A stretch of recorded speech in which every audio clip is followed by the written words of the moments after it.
So I'm not gonna lie, I straight up love Dune 2020. I think it's one of the best movies I've seen so far this year, and I think it will become a classic over time.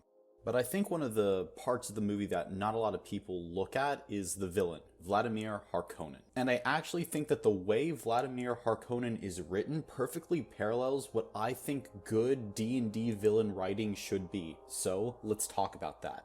Firstly, before going any further, just complete and utter spoilers for Dune, and if you haven't seen it already, I highly encourage it. It's not an action movie, mind you, it's more of a political drama, so just keep that in mind when you're watching this movie. Firstly, when you're writing D&D villains, make sure you have the NPCs actually discuss the villains and why they're villainous. Throughout the movie of Dune, we see characters discussing the Harkonnens as monsters, as savages, treacherous. This serves a very important role in the story. Not only are we not just introducing a powerful villain out of thin air, but we're giving narrative build-up to these powerful characters that we're wanting to use later. So if you're writing a villain in a D&D campaign, have NPCs talk about what the villain is doing and why they are villainous. Talk about how they burned down a town. Talk about how they're stealing money from all the people in the area. Discuss exactly what your villains are doing.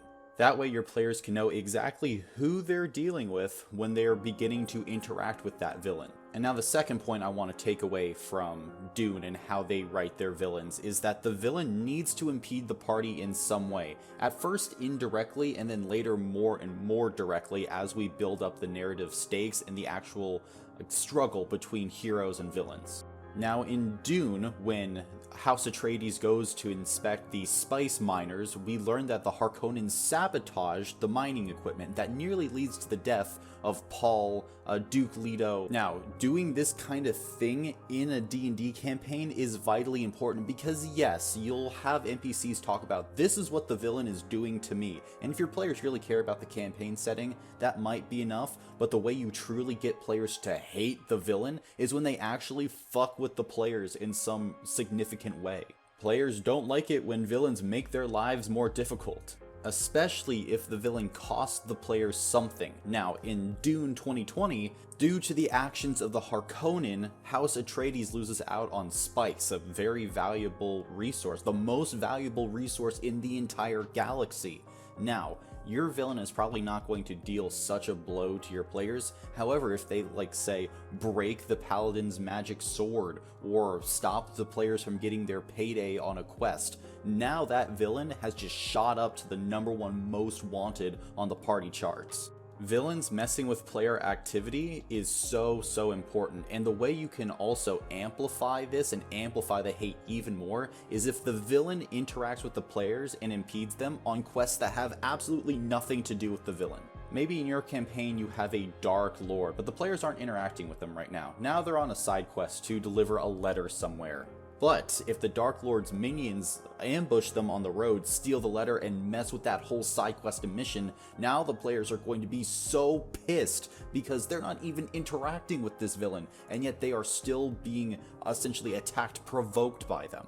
Even if the villain isn't doing it personally or directly, it still gives this deep personal hatred for your villain.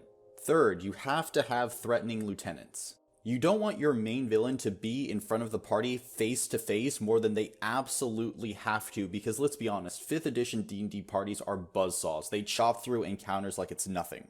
That's why you need threatening lieutenants, or lieutenants that can actually put up a real fight that the party can look at and say, ooh, I don't know if I really want to fight them now. In the Dune movie, this is done by Dave Bautista's character, Glossu Raban. Now, Bautista in the movie basically plays a Rottweiler in human form. He's an attack dog for Vladimir Harkonnen.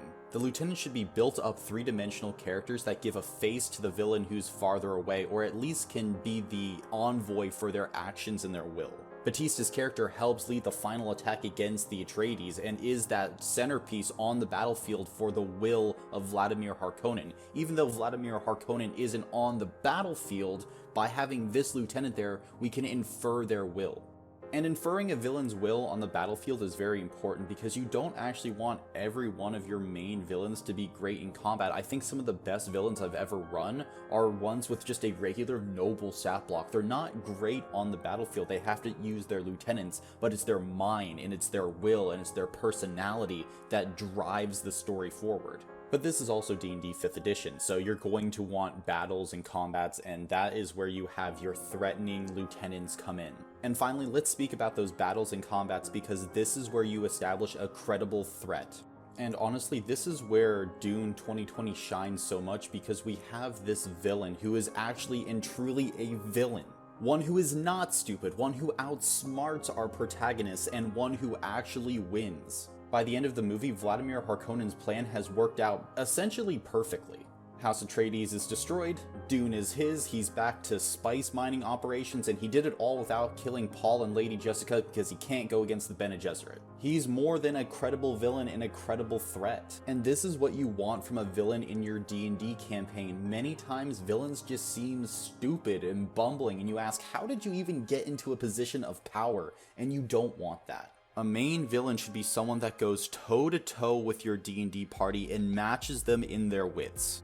In fact, theoretically, you want the villain to constantly be outsmarting your D&D party. Only through acts of heroism or bravery, or if you're running a more grimdark or morally gray campaign, crossing that moral line can the heroes defeat the villain.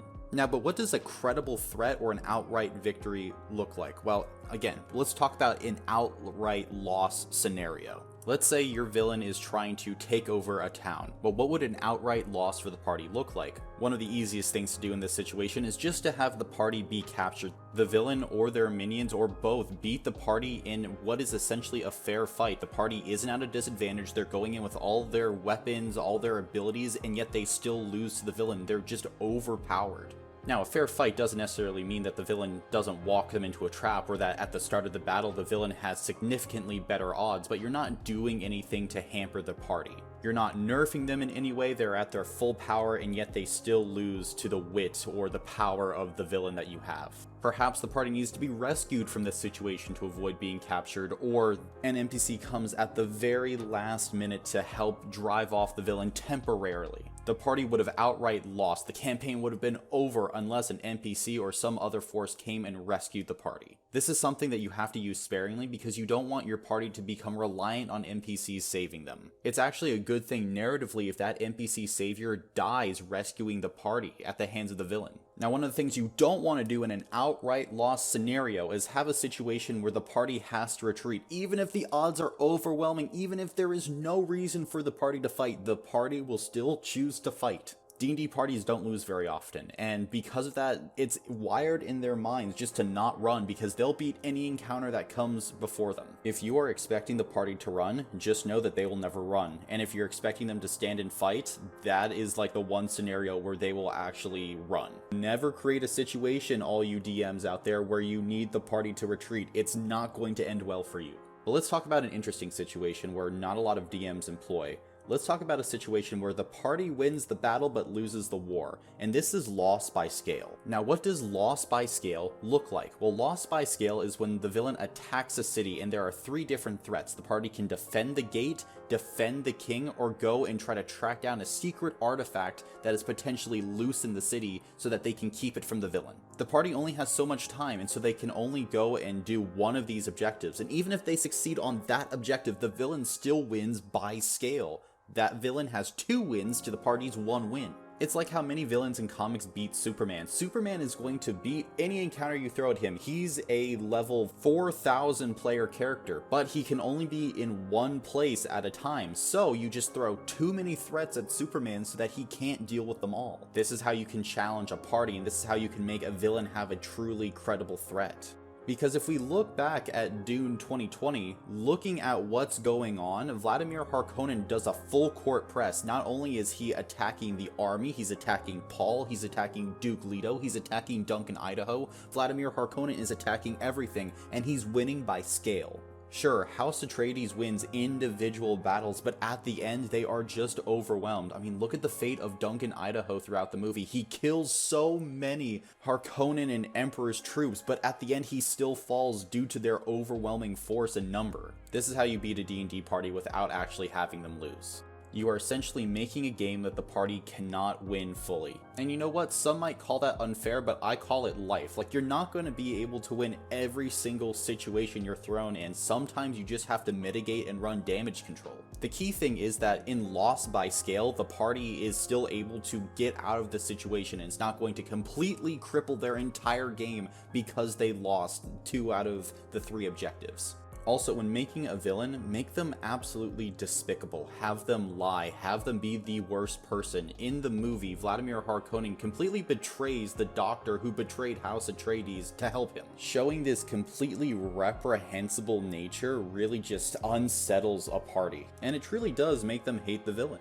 The best part is when a morally gray villain does something like that. Yes, like what they're doing is morally gray and you can swing either side, but they're just a shit person. So that's another thing to keep in mind. In the future, I hope to eventually make more videos about writing villains and all the little tips and tricks, because I do think campaign writing is built on villains. But until that time, if you want to know the secret formula to planning D&D campaigns, check out this video right here. It's how I plan all of my D&D campaigns, and I've had many go to level 20 with villains that my players really enjoy, so give it a look. And also, thank you for entering the dungeon.